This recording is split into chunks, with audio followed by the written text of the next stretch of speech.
Welcome back to Sunrise Daily. We turn our attention now to Adamawa, where the governor and his deputy have since been impeached. We've got an acting governor, a new speaker. Just happening thick and fast, isn't it? Well, we're joined now to speak on this matter by Panny Boga, who is of the Save Adamawa movement. Thank you for coming on this morning. Thank you very much, and good morning, viewers. How do we get to where we are now, removal of the governor and having all these changes so quick? Well, let me start by, first of all, dedicating this appearance to a friend and comrade in struggle. We were here last year. I mean, late Engineer Albert Stephen. We came here last year on behalf of this movement, and we stated all the facts. He spoke on our behalf. And all that we said, out of all the impeachable offenses, 20 of them that they raised against Nyako, 12 were the issues we discussed here. So, like we said earlier, it's been that bad. It's been bad. So, having him impeached at this time, to me, is something that has been long overdue, and is the best thing that happened to Adamawa State. But you know, there are those who also said that, well, yes, much as that has been done now, but they ask, why wait till now? 7 years along the road, and it didn't happen until now, and that's why some suggest that, look, there's more to this than just those allegations that you raised. Oh, no, don't forget, this is the second time, only that this time around, it succeeded. Just about the same time, 2008, June 2008 to be precise, he was also served with impeachment notice by a different set of members, House of Assembly, you know, listing 20 allegations. So it's not surprising that all alone, so many things, you know, was done, and now they finally succeeded. Well, it might not be surprising that he scaled that first one, but he didn't. He came back again. He was re-elected. Would you say that the people of Adamawa State shared the sentiments of the lawmakers as at then? Sure. Very, very well. They shared the sentiments of the members of the House of Assembly at that time, and I knew there were moves and there were appeals. He promised to change. And so people of Adamawa felt, well, let's give him a second chance. Unfortunately, no amount of water will wash away the dirty spots of a lion or a leopard. So the man simply lived his reputation. In the first place, he was, for time being, a failure, even in the Navy, even as a young man. No, we're not looking at the Navy or his life outside service. We're looking at the issue since he's been governor of Adamawa State, and that's what concerns this particular development in Adamawa State. And we also recall last year your group were on this program and they brought out those issues. Yes. But if you look at what has been happening, some would say 70 years down the line, it didn't happen because he was still with the ruling party. So it was after he left the PDP that they decided, the people in the assembly and the people in your movement decided to oust the governor. Is it because of his new political leaning that this has sailed through? New party or his movement to APC has nothing to do with the monumental corruption Nyako is involved in. And I think it's on that basis the members of the House of Assembly actually impeached him. It's not on the basis of whether he has moved to any party or anything. In any case, he's not the only PDP governor that moved to APC. Why is Wamako still there? Why is Kwankwaso still there? No impeachment procedures have been instituted against them. So it's simply his inability to govern the state well. The people of Adamawa State are just tired. I mean, to me, the people of Adamawa State should be given a medal for being the most patient human beings to have endured Nyako for even 7 years. Why smear the deputy with the same paint? Because the deputy didn't, with the same brush rather, because the deputy hasn't actually left his party. He's still a member of the PDP. That is just to tell you that the members of the House of Assembly were really acting on basis of the facts before them. Otherwise, they would have left Balanglari alone if it were a party affair. Yeah, but the thing about this, if you say in 2008 they tried, they didn't succeed, they allowed him on until now.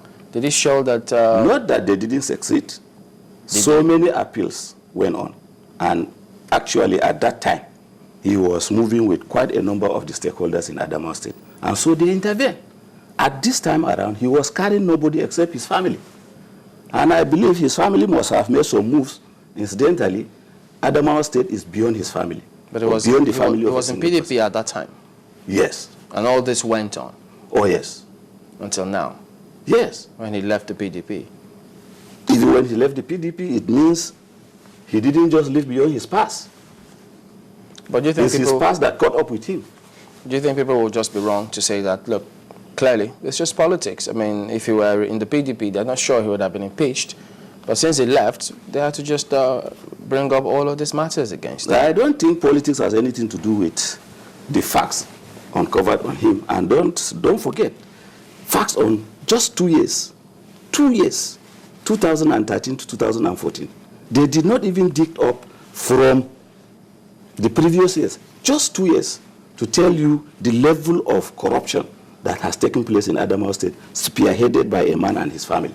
But the allegations is one thing, the procedure for removal another. Have you heard those who suggest that, look, they're not sure that this went through the proper process because first the tenure of the chief judge elapsed at the time he set up the committee. Some say he eventually reversed himself, having directed that he be served personally, and then goes ahead and steps up that panel. So no, suspects foul play somewhere. No, that's not true. It depends on the opinion anybody can hold. But I can tell you that the members of the House, the honorable members of the Adamawa State House of Assembly are good men. They are honorable men. They know what they did. They followed all the process that needed to be followed, and they did the right thing. And the acting Chief Justice was right in doing what he did.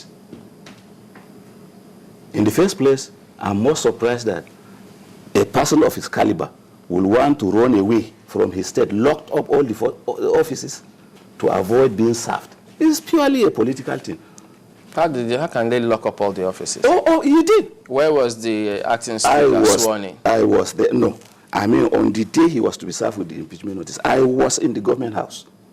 I witnessed beforehand how offices were locked, all men were running. One fell down before me and even fainted. But Amasaju was here and he said that they came, members of the assembly came by 4 p.m. And he said, who do you expect to meet by 4 p.m. when work had closed? That is his own opinion. I mean, we were here. Amasaju came here and said all that we said that was not true. That no civil servant was owing, the government of Adamawa was not owing any civil servant a kobo. At that time, there was 7 months backlog of salaries. So I'm not surprised that he will come here and lie again. So are you saying that they got there later than 4? Certainly, I was there around 9. I was there around 10. What time did they get there to serve? On the 18th, I was there around 10, and I saw how they were locking up offices and running away. What time did the members of the House of Assembly get there to serve the governor? It's not the duty of the members of the House of Assembly. It's the clerk of the House of Assembly that serves. What time did he was there. I wouldn't say. But you were there by 9 a.m. I don't even know the clerk of the House of the Assembly. But I know that I was in the government house for one thing or the other. And I saw how they were locking up offices and running away. So does that mean that, how long did this panel sit? You mean the investigative panel? Oh, they gave them all the chances. No, how many days did they sit for? I can't remember, but I'm sure it is up to 3 or 4 days. So in 3 or 4 days, they investigated all the allegations and found what? They gave them opportunity to appear. They did not.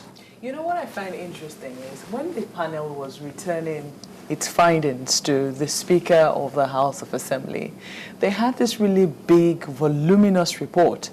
It was volume 1 and volume 2. Perhaps I should play it so you can see it. And I was just a little curious as to how, members of the Assembly were going to be going through all of these materials. They went through it in less than 24 hours. They had an emergency sitting, and the governor was out. It would seem that it was their minds were already made up, regardless of what anybody else. All of that was just formality. Well, don't forget, it was the same members that dug up those facts. They have privy knowledge to the very facts on ground they investigated. And the members of assembly testified. They were invited and they testified. And so regardless of the volume of report they brought, I understand each of the members of the House of Assembly must have perfect knowledge of all the contents or whatever reports that might have been submitted. So nobody teleguided them, I can assure you that. So in spite of the fact that you have a grouse against, how the governor, the then governor, was ruling the state, you were still allowed access to Adamawa's government house? Oh yes, we have brothers there. I mean, it's a public office. It's a public office. We have brothers there, we have friends there. What your stance is. Obviously. We are in court with Nyako. Ever since we went back here, we told you we are in court with him. What is your relationship with the governor? With the governor? Cordial, except that we disagree on basis of principles and the principles of his governance. And you would say that he has made no attempt to change whatsoever? Certainly. Give us some of the instances where you actually taking him up on certain things. Before we went to court, certainly we must have, tried to impress it on him that what he's doing is not, it's to the detriment of the citizens of Adamawa State. I cannot tell the instances, but many.